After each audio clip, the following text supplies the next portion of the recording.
Madhya Pradesh high court ने 27 मई की देर रात दहेज मौत मामले में ट्विशा शर्मा की सास और रिटायर्ड जज गिरिबाला सिंह को दी गई अग्रिम जमानत रद्द कर दी। इस फैसले के बाद इस हाई प्रोफाइल मामले ने एक बार फिर नया मोड़ ले लिया।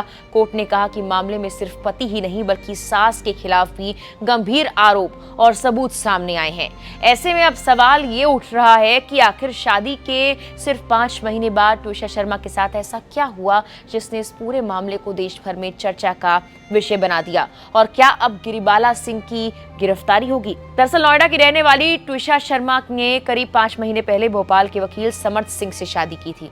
बताया जाता है कि दोनों की मुलाकात एक डेटिंग ऐप के जरिए हुई थी। शादी के बाद एक नई जिंदगी शुरू हुई, नए सपने बने, लेकिन 12 मई को भोपाल स्थित घर से आई खबर ने दोनों परिवारों की जिंदगी बदल दी। उस दिन ट्विशा अपने घर में मृत पाई गई। ट्विशा के परिवार ने शुरुआत से ही ससुराल पक्ष पर गंभीर आरोप लगाए। परिवार का कहना है कि शादी के बाद से उन्हें लगातार प्रताड़ित किया जाता रहा, घरेलू हिंसा का सामना करना पड़ा और ट्विशा पर मानसिक दबाव बनाया गया। परिवार ने यह भी आरोप लगाया कि ट्विशा ने कई बार अपनी परेशानी के बारे में बताया था, लेकिन हालात सुधरने के बजाय और खराब होते गए। इसके बाद कटारा हिल्स थाने में एफआईआर दर्ज की गई और जांच शुरू हुई। मामले में बड़ा मोड़ तब आया जब हाईकोर्ट ने कहा कि आरोप सिर्फ पति समर्थ सिंह तक सीमित नहीं है।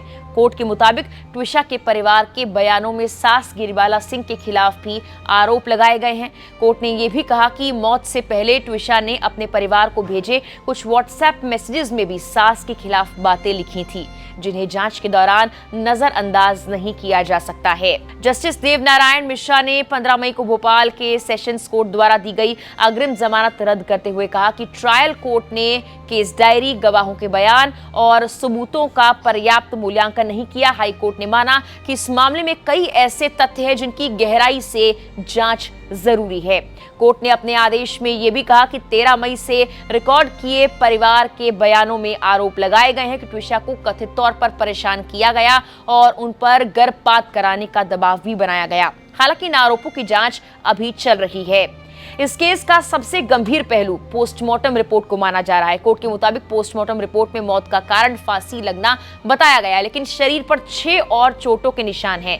इनमें 4 चोटें बाएं हाथ पर, एक उंगली पर और एक सिर पर बताई गई। रिपोर्ट में कहा गया ये चोटें मौत से पहले लगी थी और शव उतारने या अस्पताल ले जाने के दौरान नहीं हुई।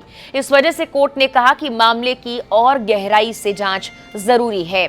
सुनवाई के दौरान अभियोजन पक्ष और सीबीआई ने भी कोर्ट में कहा कि जांच में पूरा सहयोग नहीं मिला और मामले की गंभीरता को देखते हुए हिरासत में पूछताछ जरूरी हो सकती है। कोर्ट ने इन दलीलों पर भी गौर किया और माना कि जांच अभी अहम दौर में है। मामले का एक और पहलू चर्चा में है, गिरिबाला सिंह का पद। वो रिटायर्ड जज हैं और फिलहाल मध्य प्रदेश में जिला उपभोक्ता विवाद निवारण आयोग के अध्यक्ष भी हैं। इसी वजह से इस केस पर लोगों की नजर और ज्यादा बनी हुई है। ट्विशा के पिता नवनिधि शर्मा और मध्य प्रदेश सरकार दोनों ने सेशंस कोर्ट के फैसले को हाई कोर्ट में चुनौती दी थी। सुनवाई के दौरान वरिष्ठ वकील सिद्धार्थ लूथरा ने कहा कि परिवार को समय पर जानकारी नहीं दी गई और शुरुआती प्रक्रिया में उन्हें शामिल नहीं किया गया। वहीं सॉलिसिटर जनरल तुषार मेहता ने कहा कि इतने गंभीर मामले में जल्दबाजी में जमानत देना सही नहीं था। सुनवाई के दौरान गिरिबाला सिंह के मीडिया इंटरव्यू का मुद्दा भी उठा।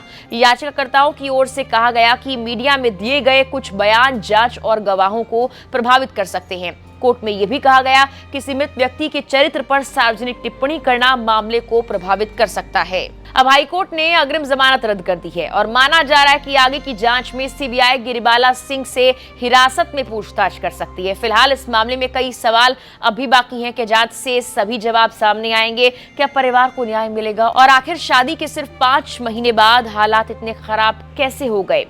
फिलहाल इस मामले पर पूरे देश की नजर बनी हुई है और आने वाले दिनों में जांच का अगला कदम बेहद अहम माना जा रहा है। फिलहाल के लिए इस वीडियो में इतना ही।